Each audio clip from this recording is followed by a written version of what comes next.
Okay, I'll just show you the Euro threads we put in the tips here. Give you a close up to see what it looks like.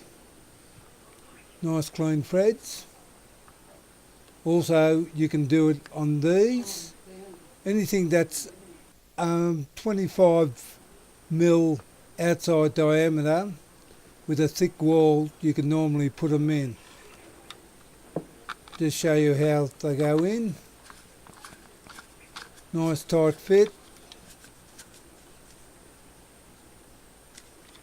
Also on this one,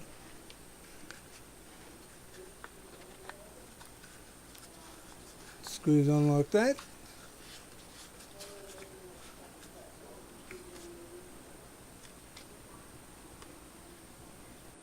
This is what we used to make the Euro thread into the tip. So to use this to do the thread, you normally put the end piece in the vise, vertical of course, but what you do is when you push it in, you don't push it too heavily in and screw one or two threads, then go back, then another couple and so on. That way you'll get a nice clean thread.